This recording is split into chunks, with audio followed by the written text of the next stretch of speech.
우리 성경 오늘 우리는 성경 강독 시간 요한계시 성경 강독 시간 9번째 9강 시간입니다. 9강에 요한계시록 8장입니다. 8장 현대어 성경 요한계시록 현대어 성경 여기 현대어 성경 8장입니다. 우리가 지난 시간에 7장을 하면서 그 하나님의 인에 대해서 아주 강력하게 말씀을 드렸습니다. 하나님의 인이 있다라고 하는 거, 하나님의 인은 실제적이거나 현실적인 것이 아니라 영적인 것이다라고 하는 것을 말씀을 드렸습니다. 앞으로 그런 다시 말하면 계시록에서는 거의가 다 한 80~90%는 거의가 다 상징적입니다. 영적인 어떤 내용을 가지고 있다 이 말이죠. 그래서 문자를 읽고 그대로 해석하면 좀 곤란한 부분들이 더 많습니다. 물론 그렇게 문자적으로 해석할 때도 있지만 한 1~20%는 그 정도 현실적이고 실제적인 내용이지만 그 글자 문자 그대로의 내용을 우리가 받을 수는 있지만 거의 70~80%는 80~90%는 어쨌든 영적이다, 상징적이다, 엑세만이다 라고 이렇게 했죠. 그래서 6장과 8장 사이에 7장이 들어가 있다. 당연한 말 같지만 6장에서 이제 6째 인까지 떼고 7째 인을 떼는 그 중간에 7장이 들어가 있다. 그래서 7째 인을 떼고 난 다음에 7째 인을 떼면 그 7째 인의 내용을 잠깐 말씀을 하시고 난 다음에 또다시 대접이 나팔이 나온다라고 이렇게 했습니다. 7개의 나팔이 나오는데 오늘 8장 안에는 7개의 나팔 중에서 4개의 나팔이 나옵니다. 4개의 나팔이 나오고요. 그래서 그 4개의 나팔의 그 환란을 들여다보면서 힘들고 어렵고 너무 무섭기 때문에 그런 환란을 이겨낼 수 있는 그런 어떤 하나님의 축복이 7장이다 라고 그랬습니다. 그래서 하나님의 우리가 이제 이런 내용들이 거의 한 3번 정도 이렇게 반복이 됩니다. 반복이 됩니다. 어떻게 7장이 바로 그런 그 중간에 끼어 있는 축복이고요. 나중에 또 이제 넘어가 보면 11장이 또 축복입니다. 두 증인에 대한 내용이거든요. 그 다음에 14장이 또 그렇습니다. 14장 이렇게 3개가 하나님의 그 중간중간에 들어있는 축복입니다. 그래서 7장에서 하나님의 인을 맡는 자는 이제 8, 9, 10 이렇게 3개 장 속에서 8, 9, 10 3개 장 속에서 이제 그 나팔이 나오거든요.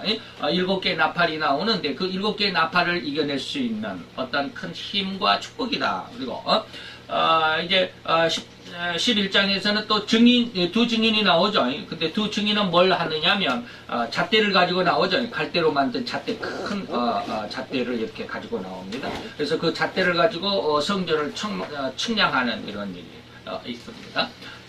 그리고 나서 이제 11장에 그렇게 하고 나서 12장, 13장이 12장은 사단인의 장이고 13장은 1절부터 10절까지는 적그리스도, 그 다음에 11절부터 마지막 13절까지는 거짓 선지자 이렇게 해서 마귀 3위를 이야기하시고 14장으로 넘어가서는 뭐 하냐면 낯을 갖고 나오는 천사의 모습을 봅니다.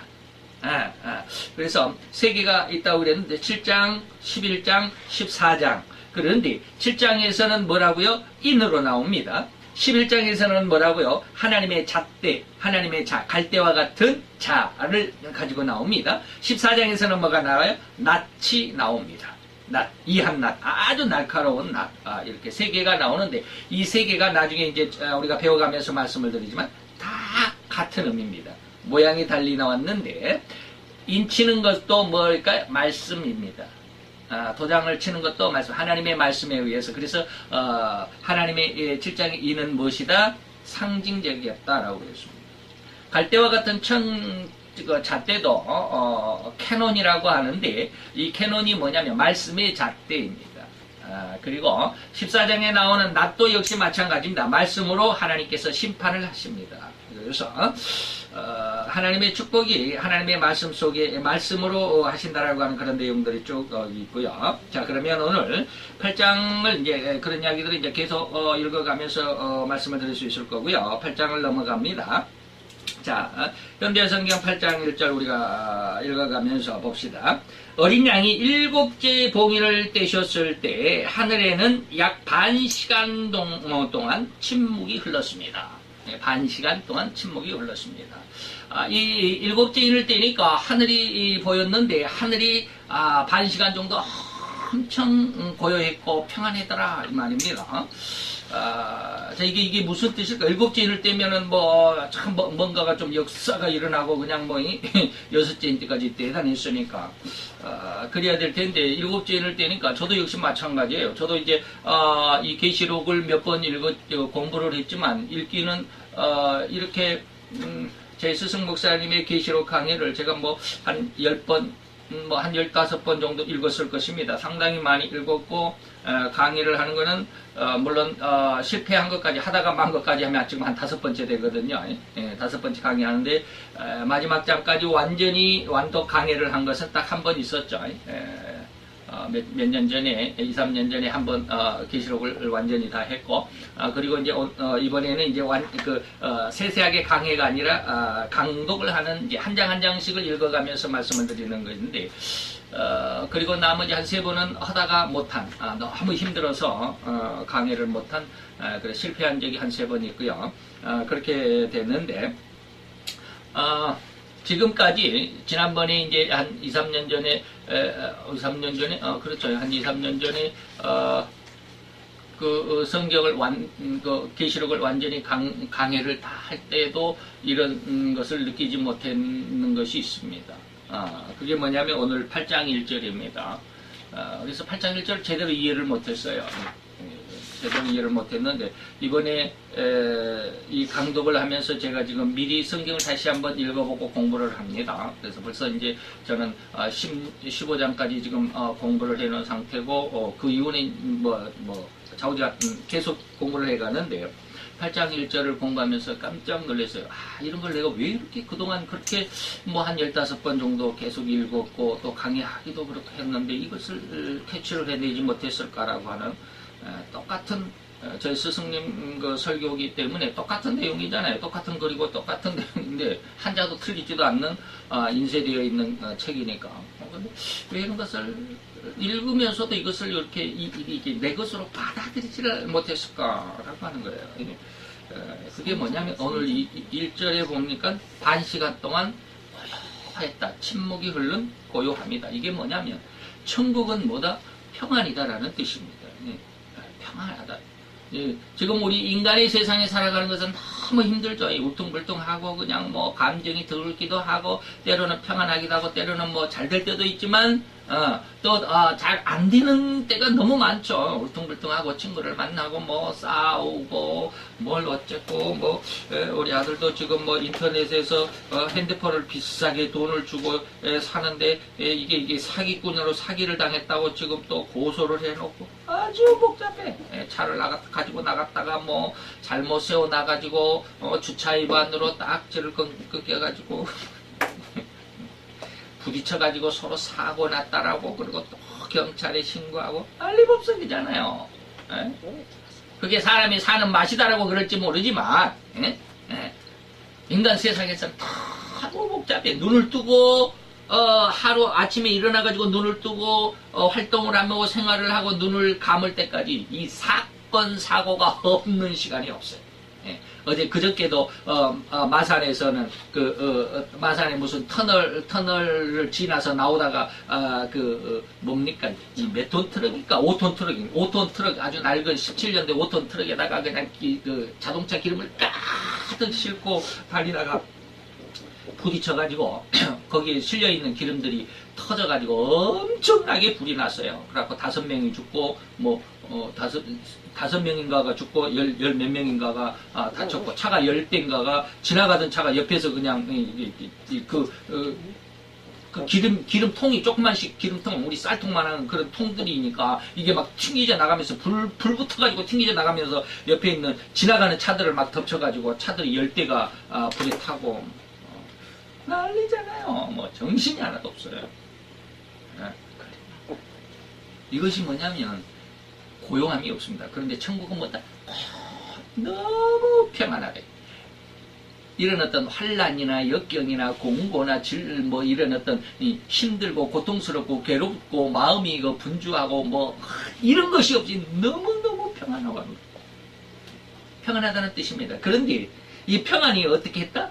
반씩 한 30분 정도다. 우리 시간으로 한 30분 정도밖에 안 보여줬어요. 반 시간 정도면 30분이잖아요. 왜 그랬을까? 영원한 것을 좀 보여주시지. 왜 반 시간 정도만 보여주고 이제 그만 봐 하고 딱 끊어버렸을까? 이후에 2절부터 또 무엇이 나와요? 나팔이 나오잖아요. 나팔이 나오고 7개의 나팔이 끝나면 또 그 7번째 나팔에서 또 뭐가 나와요? 7개의 대접이 또 나오잖아요. 앞으로 어마어마한 세상이 이렇게 어려움과 환란과 전쟁으로만 소문이 난무할 그런 세상이 쭉 또 이어질 것이기 때문에 그것을 이제 알려줘야 지금 사도 요한에게 하나님이 알려줘야 되잖아요. 근데 그 알려줄 것이 많은데 여기에서 주저앉아 있을 수는 없잖아요. 그러니까 잠깐 천국에 대한 상황을 이렇게 쭉 보여주시고 난 다음에 다시 이제 첫째 인에서부터 여섯째 인까지의 내용, 일곱째 인은 이제 천국이죠. 그래서 여섯째 인까지의 내용을 다시 이제 나팔로 하나님께서 다시 알려주십니다. 그래서 이 고요함, 천국의 그 평안함 속에 천국의 근심과 걱정과 노함과 슬픔이 없는 이런 아주 평안한 그런 천국의 그 모습에서 잠깐 이제 또 깨어나서 이제 2절부터 다시 7대접이 7나팔이 나오게 됩니다. 자, 그래서 그것이 7개인을 뗄 때 반 시간, 한 30분 정도 천국의 상황, 그 고요함의 아름다움, 그 모습을 보여줬다. 그리고 나서 2절입니다. 그리고 나서 나는 7 천사가 하나님 앞에 서 있는 것을 보았습니다. 그 천사들은 나팔을 하나씩 들고 있었습니다. 라고 그럽니다. 이제 7 천사가 이제 7째 인을 떼고 난 다음에 그 7째 인에서 뭐가 나오냐면 7 나팔이 나오죠. 그런데 하나님 앞에서 7 천사가 나왔다. 어디서 나왔어요? 하나님 앞에서 나왔는데 우리가 개역판에 보면 뭐라고 그랬을까요? 하나님의 성전에서 나왔다라고 그러지 않았나? 하나님 앞에서 시위한 7 천사가 그랬네요. 하나님 앞에 있었던 7 천사가 나팔을 하나씩 들고 나옵니다.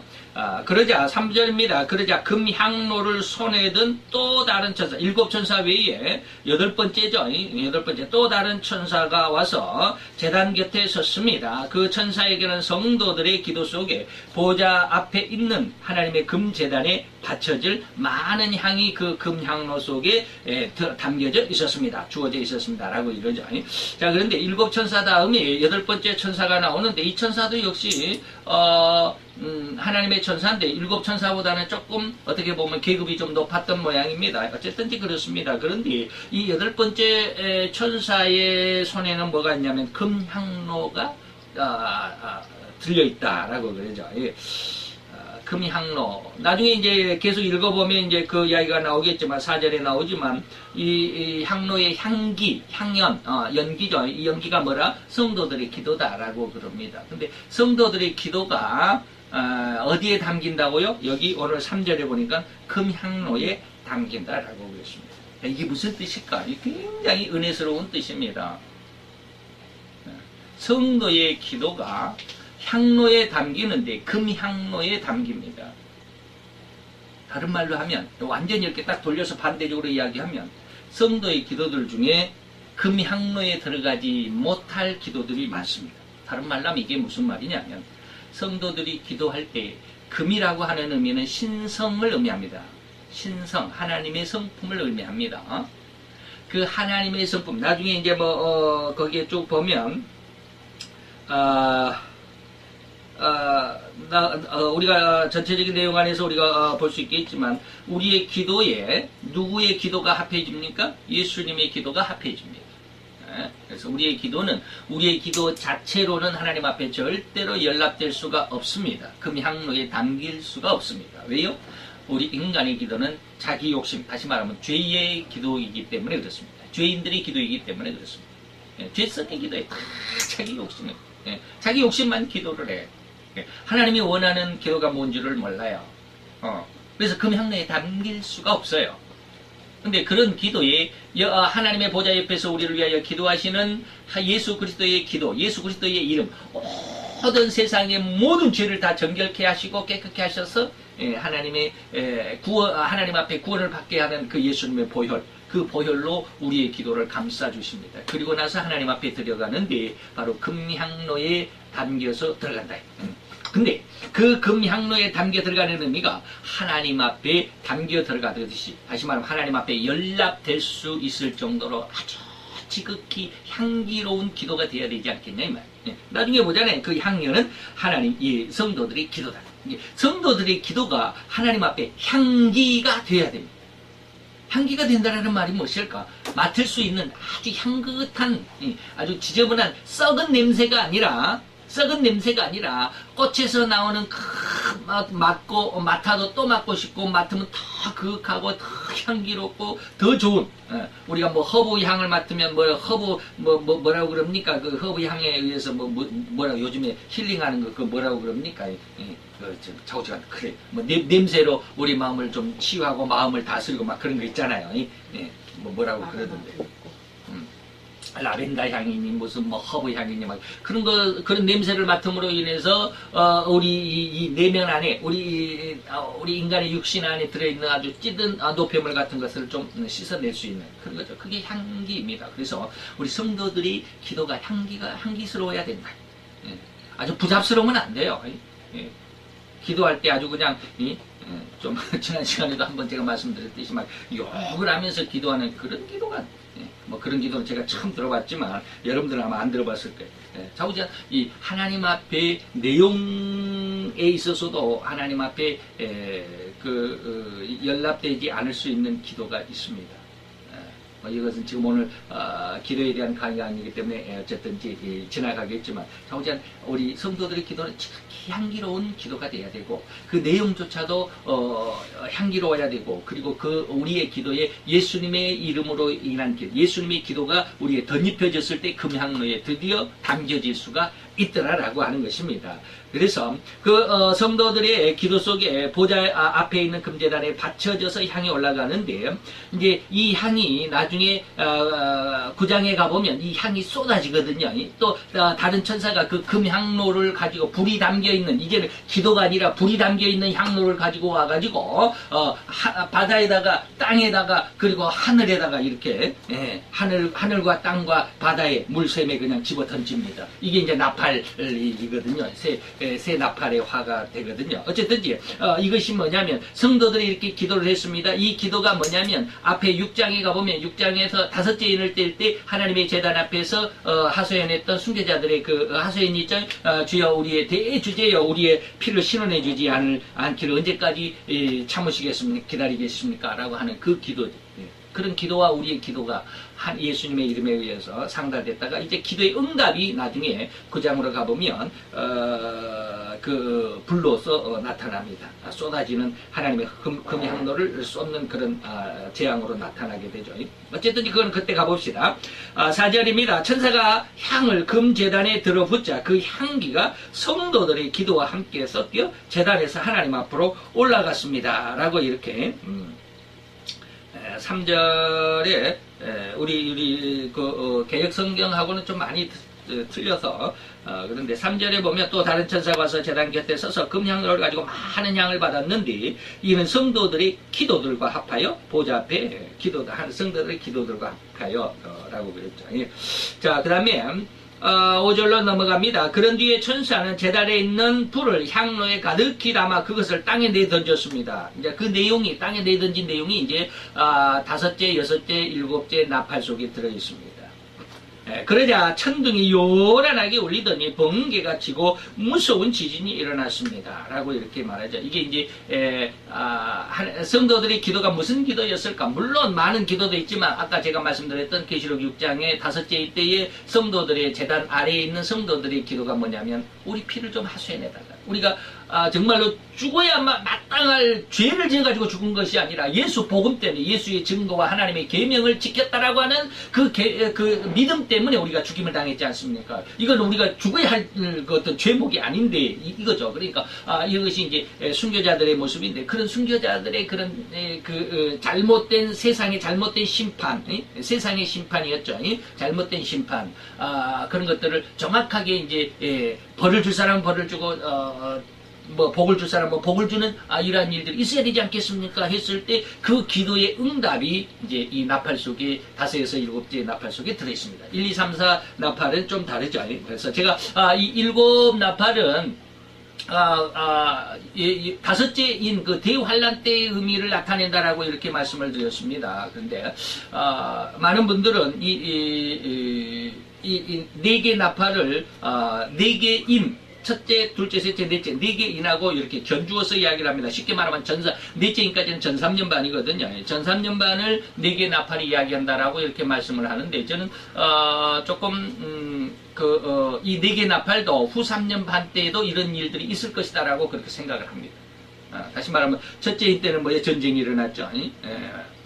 붉은 말이 일어났고, 두 번째 인을 뗄 때는, 까만 말이 나와가지고, 이거는, 죽음을 의미했죠. 그 다음에 셋째인 때는 청황색 말이 나와가지고 이렇게 그 셋째인이 죽음이고 둘째인이 그 자연계의 저주였죠. 셋째인이 죽음이었고 그 다음에 넷째인 때가 뭐냐면 하늘의 별들이 떨어지는 이런 일들이 있었죠. 아니지 하늘의 별들이 떨어진 거는 다른 것이었죠. 이런 내용들이 첫째에서 넷째인이 그 순서대로는 나팔이 첫째 나팔이 첫째인 이렇게는 정확하게 맞지는 않지만 내용이 비슷하게 나옵니다. 그런데 이제 다섯째 나팔이 부러질 때게 뭐냐면 우리가 7장에 딱 보니까 7장에서 뭐라고 그랬느냐면 그 네 모퉁이에 땅의 네 모퉁이에 천사를 붙들어 놨었죠. 7장 1절에 보니까 근데 이 천사가 누구 천사라고요? 환란을 주장할 수 있는 천사. 다시 말하면 마귀에 소속되어 있는 마귀에게 소속되어 있는 악한 천사들입니다. 이 네 천사 7장에 나오는 네 천사는 악한 천사입니다. 선한 천사가 환란을 주장하지는 않겠죠. 악한 천사니까 인류의 3분의 1을 죽이는 그 흉악한 그런 일을 하겠죠. 그 악한 천사가 5째 나팔을 불 때 석방을 받습니다. 그러니까 앞에 4개의 나팔은 전삼년반에 해당한다라는 말이 저도 이해가 됩니다. 그렇게 하는 것이 더 맞겠지 않을까, 내가 좀 잘못 생각하고 있지 않을까라는 그런 생각을 또 해보기도 했는데 어쨌든지 또 그럼에도 불구하고 후 3년반 때도 사람들이 죽어가고 또 자연계의 저주가 있고 인간들의 어떤 사랑이 식어지고 하는 그런 내용들이 없지 않아 있을 것이다라고 하는 것이죠. 그 정도로 하고 넘어갑시다.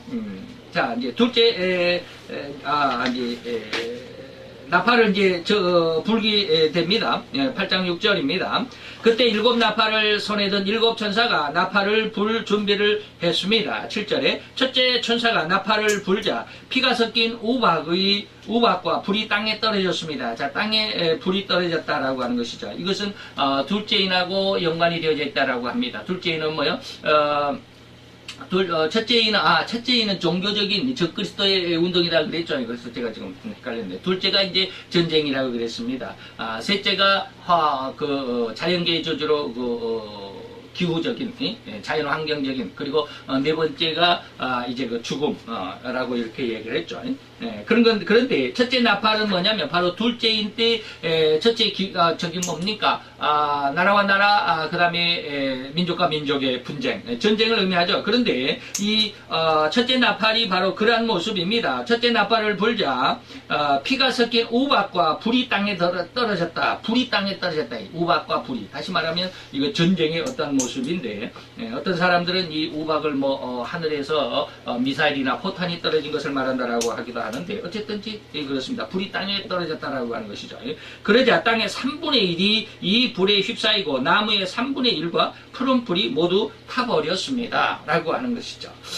그래서 이것이 바로 이제 세계적인 어떤 전쟁, 분쟁, 나라들 간의 민족들 간에, 그래서 인류가 엄청나게 죽임을 당하는 그 어려운 환란 속에 있다라고 하는 것이 되겠죠. 그 다음에 8절에 봅니다. 둘째 천사가 나팔을 불자 화염에 쌓인 큰 산덩어리 같은 것이, 이것도 이제 불덩어리죠. 산덩어리 같은 것이 바다에, 자, 첫째 나팔을 보니까 어디에 떨어졌어요? 땅에 떨어졌다. 둘째 나팔을 보니까 이 불덩어리가 어디로 떨어졌다? 바다에 떨어졌다. 바다에 떨어졌다. 그 때문에 모든 배의 3분의 1이 파괴되고 또 바다의 3분의 1이 피가 되고 붉어져서 고기뿐만 아니라 바다에 사는 것이 3분의 1이 죽었다. 이것은 이제 바다의 엄청난 오염으로 해석할 수도 있습니다. 바다의 오염, 바닷물의 오염이라고 하는 것이죠.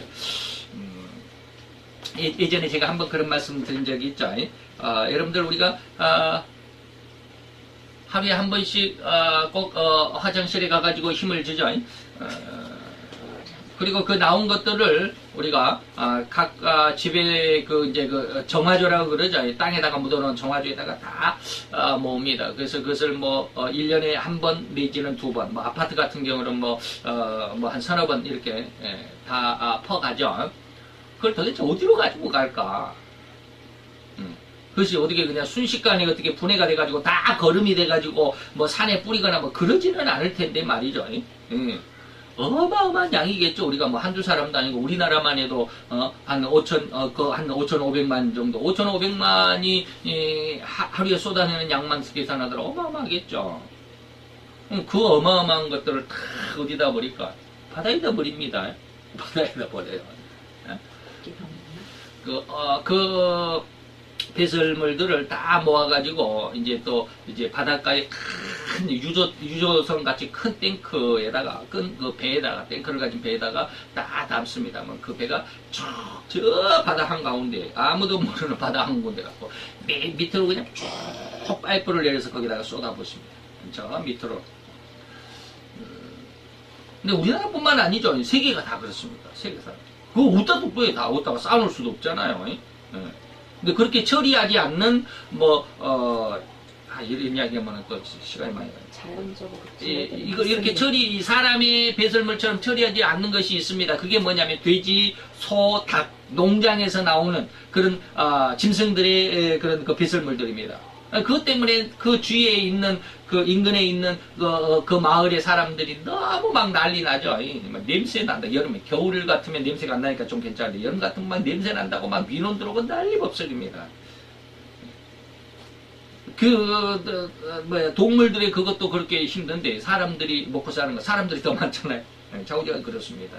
그래서 이런 배설물들 아니면은 또 공장에서 나오는 오폐수, 중금속이 섞여 있는 그런 이게 강으로 나가면 강에 있는 물고기들이 다 죽을 수 있을 정도로 아주 지저분하고 더러운 독성이 강한 이러한 물들이 계속 바다로 흘러 들어간다.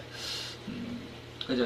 바로 이게 이제 물에 대한 그러한 하나님의 재앙. 그래서 불덩어리가 물에도 바다에도 떨어졌다라고 이렇게 말하는 것이죠.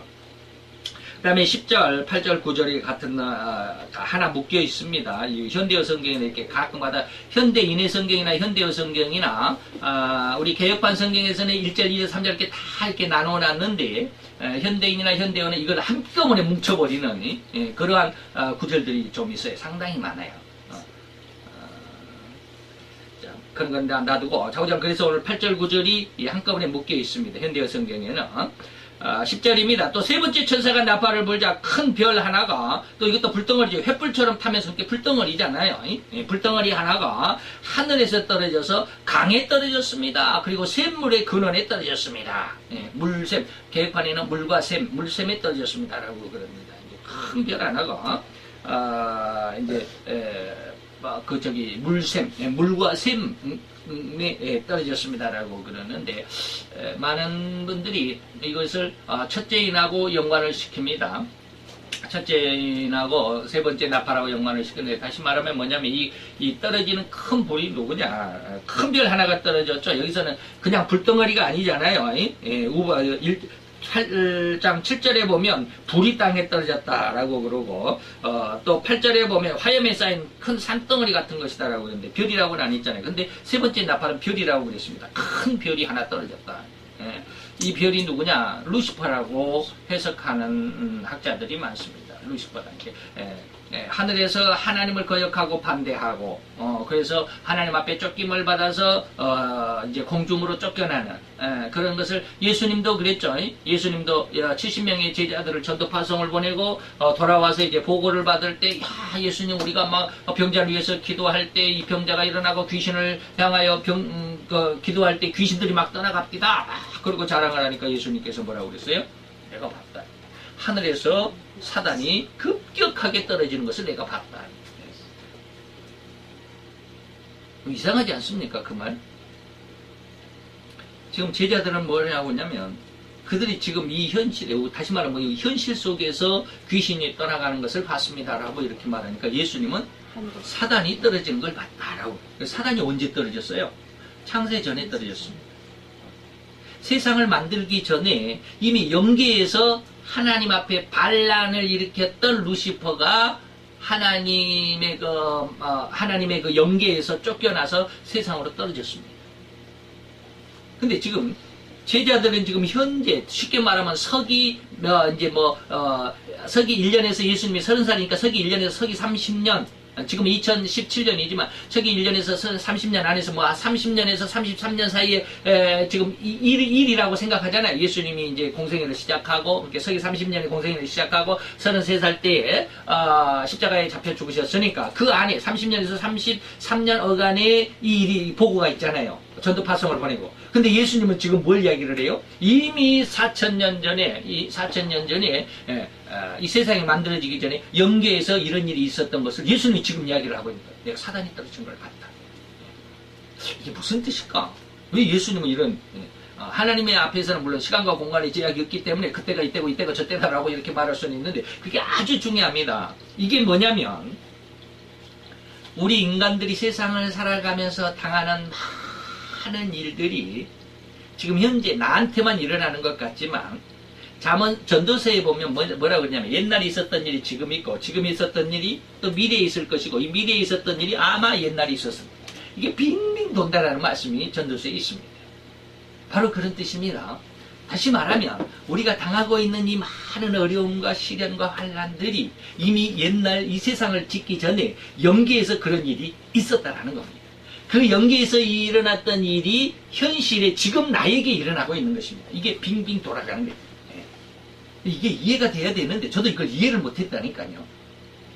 제가 아까 이 얘기를 했잖아요. 내가 이 계시록을 15번 이상을 읽었고 공부를 했고 강해도 실패한 것까지 하면 지금 한 5번째다라고 이렇게 이야기를 했는데 이해를 못했어요. 이해를 못하고 그냥 지나갔어요. 그런데 이번에 이것을 읽어보면서 많은 것들. 그래서 제가 오전에 설교할 때 그런 이야기를 했잖아요. 내가 주일날 설교를 잘하고 아주 즐겁게 하루를 쉽게 말하면 승리한 기분으로 딱 잠자리를 들었는데 월요일 새벽에 일어나면서부터 마음이 너무 힘들 거예요.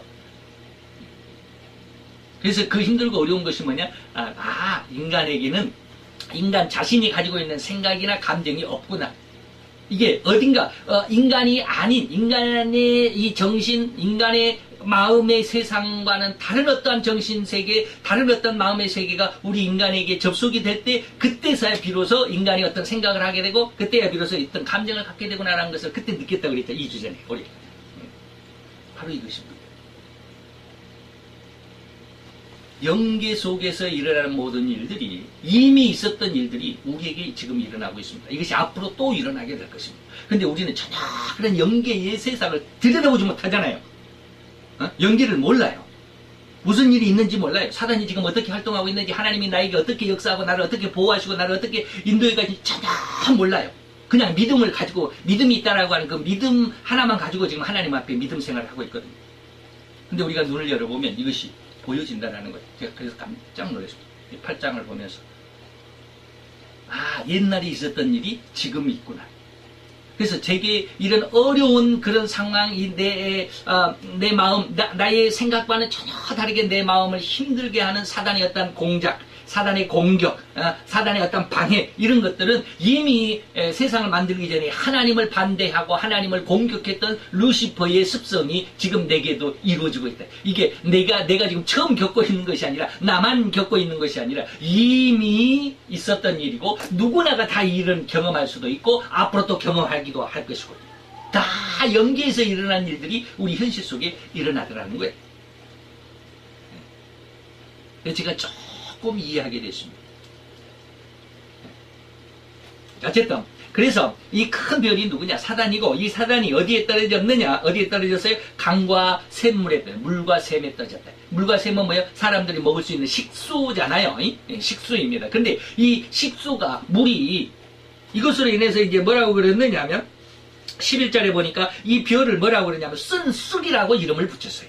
쓴쑥이라고 이름 붙은 이 별 때문에 강물의 3분의 1이 쑥처럼 써서 그 물을 마신 자는 사람, 그 물을 마신 사람들은 많이 죽었다. 이게 뭘까?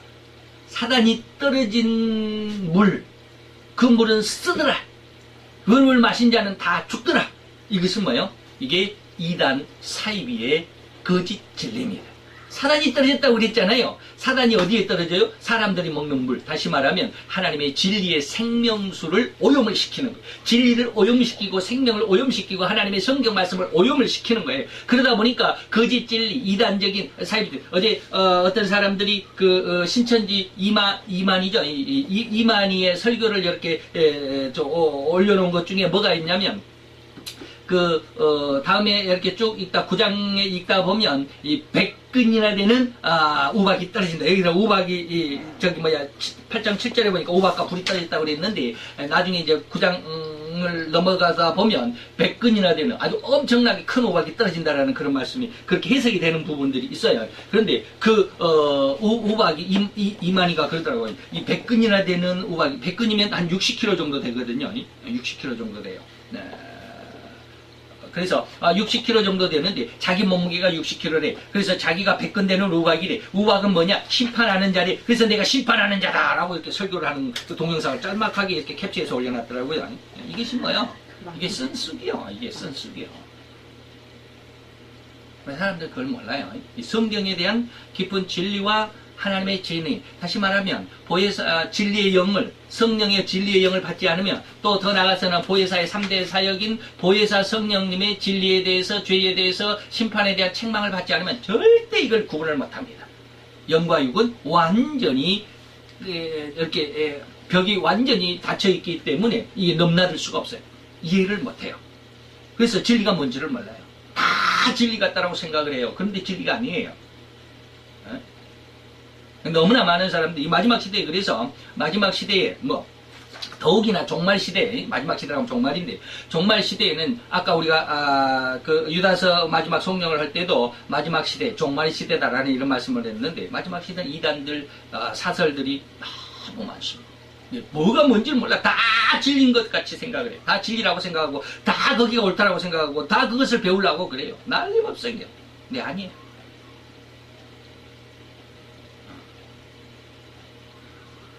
가짜 같은 가짜면은 누가 속겠습니까? 그죠? 가짜 같은 가짜면 누가 속냐 이 말이에요. 안 속아요. 가짜 같은 가짜. 진짜 가짜인데. 진짜 같기 때문에 가짜에 속는 거예요. 진짜 같은 가짜. 이게 말은 다 그냥 훌륭하고 아름다워요. 근데 그것이 진리가 아니다라고 하는 것을 어떻게 구별해낼 수 있냐 이 말이에요. 하나님의 성령의 진리가 아니면 절대로 이거 구분하지 못합니다. 그래서 그래서 나름대로 다 자기 교회 목사님이 다 훌륭하다. 그 믿음은 참 좋은데 마지막 시대에 지금은 하나님께서 다 마찬가지겠지만 하나님께서 갑자기 마지막 시대에 대한 어떤 지금 마지막 시대라고 할 수도 있지만 극단적인 마지막 시대는 아직까지는 안 왔지만 마지막 시대에 대한 그 준비가 무엇이다라고 하는 것을 제게 조금 언지를 주셨기 때문에 제가 갑자기 이렇게 제 요즘 설교에 보면 갑자기 마지막 시대에 대한 그런 내용들이 많습니다. 어쨌든지 그렇습니다. 그래서 쓴쑥이 물과 샘에 떨어졌다라고 하는 것은 이 세상의 마지막 시대에 그 종교적인 엄청난 미혹이다. 이게 마태복음 3절에서부터 14절까지가 전 3년반입니다. 그리고 15절부터 28절까지가 후 3년반입니다. 그리고 29절부터 32절까지가 환란 후에 있을 일을 이야기를 하는데, 전삼년반 3절에서 14절 안에 종교계의 미혹이 있습니다. 많은 사람들이 거짓 선지자가 있다. 그런데 15절부터 28절까지 후 3년반에는 이 종교계의 유혹이 할 수만 있으면 믿는 사람들이라도 유혹한다라고 하는 종교계의 미혹이 극심한 것을 이야기하고 있습니다. 마태복음 24장에 똑같이 두 번 있습니다. 종교계에 대한 이단적인 것들이. 이건 지금 그래서 제가 이 첫째 나팔에서 넷째 나팔까지를 후 3년만으로 내가 적용을 시키는 것은 바로 그런 내용. 오늘 이렇게 세 번째 나팔의 내용이 바로 그런 것이거든요. 근데 이게 전 3년반에 대한 것이라고 하기에는 조금 약합니다. 아니 너무 강하죠. 전 3년반에 비하면 너무 강하죠.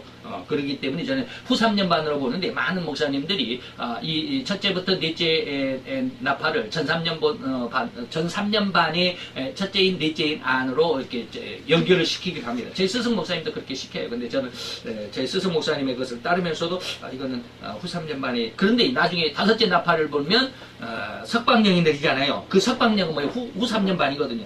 그 말을 들으면 이게 전 3년반의 내용인데 오늘 9절, 10절, 11절의 내용을 보면 이거는 전 3년반의 내용이라고는 하기에는 너무 강한 그런 의미가 있습니다. 그래서 마지막 때에는 그 종교계의 미혹이 엄청납니다. 이것이 계시록 13장 11절로 18절까지 거짓 선지자가 세상 사람들 자기 마음에 안 맞으면 다 죽이게 하는 권세를 받은 바로 그런 내용입니다. 어마어마하죠.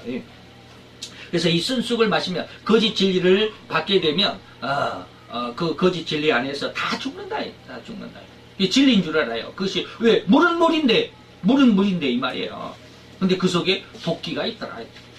그래서 쓴쑥이라고 해서 독이 있어서 그 독물을 이 독물을 마시면 다 죽는다. 12절입니다. 넷째 천사가 나팔을 불자 이건 이제 또 해다가 이제 불이 떨어지죠. 넷째 천사가 나팔을 불자 태양의 3분의 1과 달의 3분의 1과 별들의 3분의 1. 이것이 뭡니까? 환란 후에 있을 일이죠. 마태복음 24장으로 보면 29절부터 32절까지 29, 30, 31, 32절까지 하늘에서 해가 어두워지고 달이 빛을 내지 못하며 별들이 떨어지고 하늘의 권능이 흔들린다라고 하는 내용이 넷째 나팔과 똑같습니다. 그죠?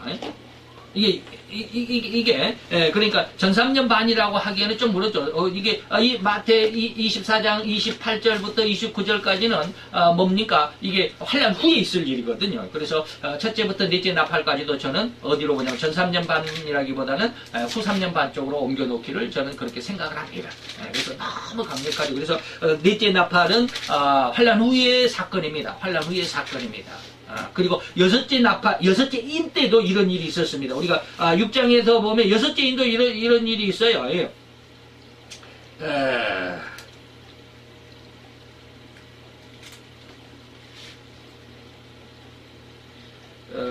봅시다. 6장 12절에 보면 어린 양이 여섯째 봉이 인을 떼셨을 때 나는 큰 지진이 일어나는 것을 보았습니다. 태양은 검은 천처럼 시커멓게 태양이 빛을 잃고 달은 핏빛으로 변하고 하늘에 떠있던 별들이 떨어지고 이것이 뭐예요? 이거 오늘 여섯째 인이 오늘 네 번째 나팔이고 이것이 마태복음에 가보면 마태복음 24장에 28절 32절 29절부터입니까? 29절인가 28절 29절부터 30 예? 31절 29절에 31절이 거기하고 똑같은 내용이에요. 그래서 첫째부터 넷째 나팔이 꼭 전 3년 반이다라고 하기에는 조금 안 맞는 부분이 있다. 그래서 저는 이제 후 3년 반 때는 이런 일이 있고 그렇다라고 하는 것으로 이야기를 합니다. 그 다음에 이제 13절 마지막 절입니다. 내가 보니 독수리 한 마리가 하늘 높이 날아가면서 큰 소리로 외쳤습니다. 화가 온다, 화가 온다. 땅 위에 사는 자들에게 화가 온다. 화를 3번 외칩니다. 화. 3개 화가 있다.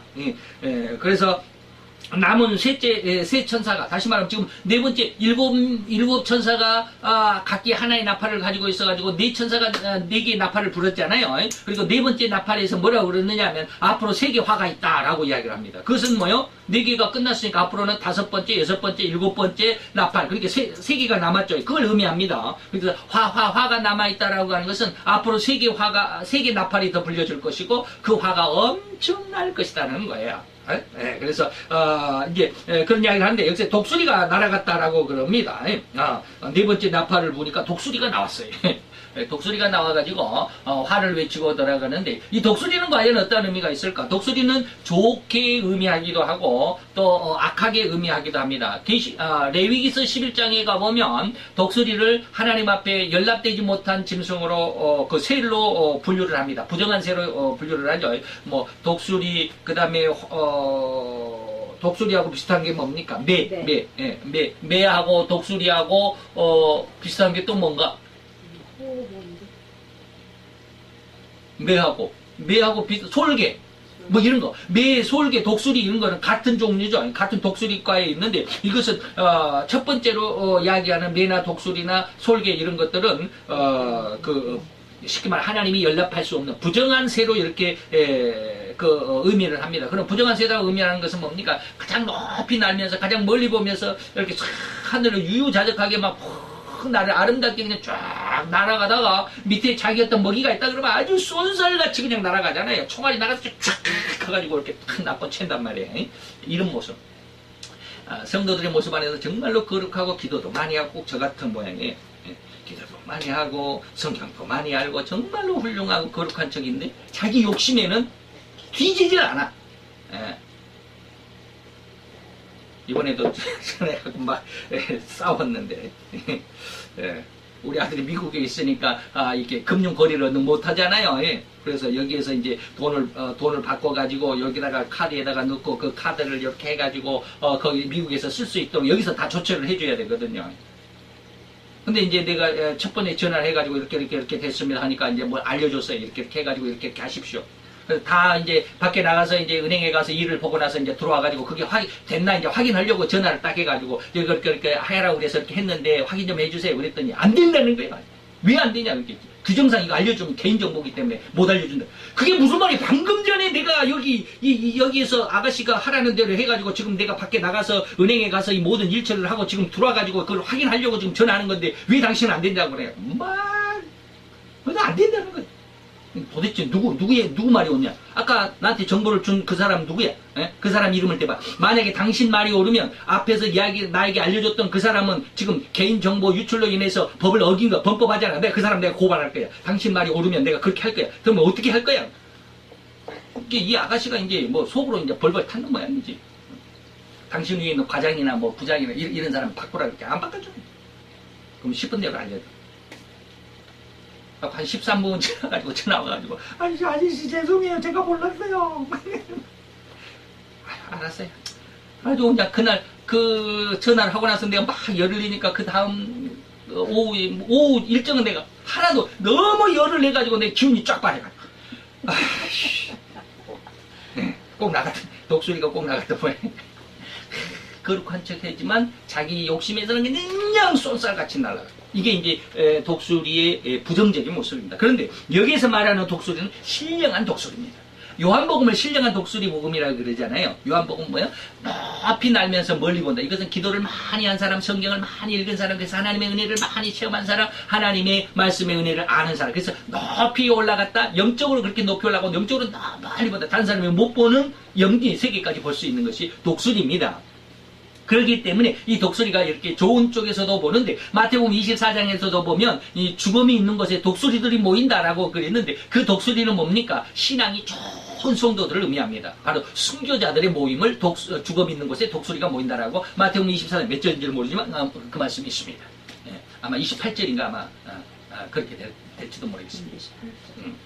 그래서 이 독수리는 여기에서 지금 계시록 8장 13절에 있는 독수리는 부정적인 독수리, 나쁜 독수리가 아니고 좋은 긍정적이고 영적인 어떤 의미 속에서 좋은 독수리입니다. 그래서 영적으로 하나님 앞에 깊이 하나님과 교제할 수도 있고 멀리 영적인 세상까지 이 인류의 세상을 넘겨다볼 수 있는 미래까지 내다볼 수 있는 그런 어떤 그런 독수리로 말하고 있는데 또한 이 독수리를 뭘로 많은 목사님들이 이야기를 하냐면 이렇게 이제 신령한 목사님들이 전 세계 비행기를 타고 다니면서 이곳저곳에서 막 복음을 증거하는 이런 것을 말하기도 합니다. 독수리가 화를 외쳤다. 하나님의 진리의 뜻을 능히 나타냈다. 그래서 구약 성경에서도 역시 마찬가지지만 성경에서도 하나님의 선지자들, 하나님의 사도들, 하나님의 종들이 이렇게 그 복음을 증거하는 것을 독수리로 비유할 때도 있습니다. 이런 것을 보면 오늘 독수리 한 마리가 하늘 높이 날아가면서 큰 소리로 새 화를 외치고 지나갑니다. 화가 있을 것이다. 그 화는 무엇이다? 앞으로 이제 9장에서 나올, 오늘 이제 8장은 끝나고 넷째 나팔이 다 끝나고 다섯 번째 나팔, 여섯째, 일곱 번째 나팔이 있는 9장으로부터 이제 나오는 이 새 화를 우리가 볼 수 있습니다. 그래서 앞에 네 개 나팔에 네 개 화도 후 3년 만에 없지는 않아 있지만, 전 3년 만이라고 많은 목사님들 그렇게 이야기하니까 후 3년 만에도 없지는 않아 있지만, 그러나 본격적으로는 다섯째, 여섯째, 일곱째는 후 3년 만에 대한 아주 엄청난 환란을 이야기하고 있습니다. 그때 이제 우리가 다시 한번 9장에 가서 배워보도록 하고, 오늘 8장에서는 일곱째 인 안에서 7개의 나팔이 나왔는데 그 중에 4개의 나팔까지 불려졌습니다. 그래서 이것은 뭐냐면 인을 떼는데 뭐가 나왔어요? 하나님의 어떤 현상이 나타났잖아요.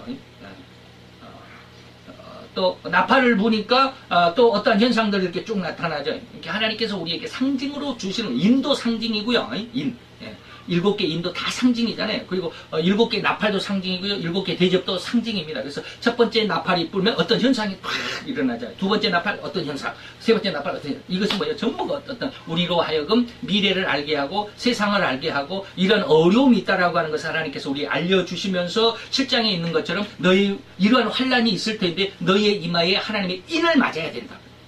그리고 지난 시간에 말씀을 안 드렸던 건데 뭐냐면 하나님의 성도들의 이마에 인이 다 끝나야 사단의 인이 나옵니다. 그죠? 왜 그러냐면 7장에 보세요. 뭐라고 그랬느냐면 내가 3절에 보니까 7장 3절에 기다려라. 하나님의 종들의 이마에 우리가 하나님의 도장을 다 찍을 때까지. 그러니까 사단의 표가 계시록 13장에 나오는 사단의 표가 나오려면 이미 하나님의 인은 끝나버리는 거예요. 이제 이미 다 끝났다 이 말이에요. 다시 말하면 뭐라 그럽니까? 그 베리칩이 사단의 표라고 이렇게 주장을 하려면 이미 하나님의 성도들의 이마에 인을 치는 것은 끝났다라고. 그러니까 이마에 정말 내가 하나님의 자녀다, 하나님의 아들이고 딸이다라고 확신하는 사람도 자기 이마에 하나님의 인이 있어야 된다라고 하는 거예요. 그 인친 하나님의 인치는 작업이 끝나야 사단의 인이 나옵니다. 무슨 말 이해가 되죠? 7장 3절을 보면. 그래서 그런 내용들 우리가 잘 아시고 이제 우리가 하나님의 은혜 가운데서 마지막 시대에 중요한 것은 뭐냐면 셋째 나팔을 아주 우리가 눈여겨봐야 된다라고 하는 것을 제가 말씀드립니다. 셋째 나팔은 뭐라고요? 마지막 종말 시대에 엄청난 종교적인 미혹, 종교적인 어떤 그 유혹이 어마어마한 다른 어떤 시대에도 이만큼 종교적인 혼란은 없었습니다. 그런데 앞으로 이제 13장 11절에서 18절까지 내용을 우리가 보게 되면 그 죽음의 그 사단의 표를 누가 주냐면 목사들이 줍니다. 거짓 목사들이. 교회에서 줍니다. 이게 아주 무서운 거예요. 그래서 세 번째 나팔이 불려질 때 하늘에서 큰 별이 하나 떨어져서 물과 샘에 떨어져 버린 그 쓴 쑥, 이것이 바로 이단 사설, 사이비적인 이단적인 그런 어떤 비진리, 부정한 진리, 잘못된 진리, 진리라고 말하면 안 되지만 좌우장 그렇습니다. 이런 것들이 마지막 시대에 다 이렇게 흉악하게, 더 극심하게 우리의 귀와 눈, 우리의 마음을 혼란스럽게 한다라고 하는 것을 많이 주의해야 됩니다. 엄청 주의해야 됩니다. 정말 주의해야 돼요. 정신 차리지 않으면 순식간에 넘어갑니다. 기도합시다. 할렐루야. 주님 여호와여, 주께 감사를 드리나이다.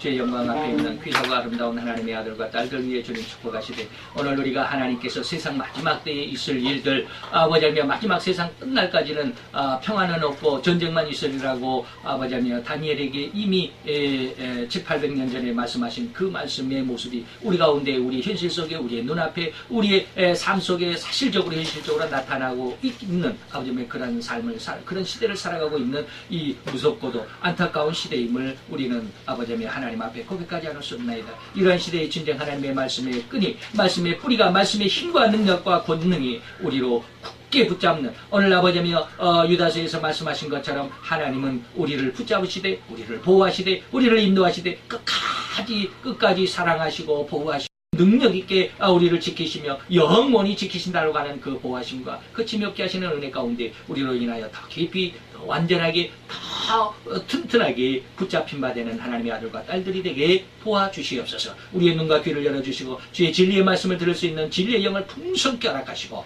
주의 성령의 보혜사의 성령의 능력의 역사의 은혜로 말미암아 진리에 대해서 그리고 또한 의에 대해서 그리고 죄에 대해서 책망을 받는 귀한 은혜의 아들과 딸들이 되게 하셔서 그 책망이 우리로 힘이 되게 하시며 축복으로 변화될 수 있는 은혜가 있게 하여 주시옵소서. 예수 그리스도의 이름으로 감사와 기도드려 싸움나이다. 아멘.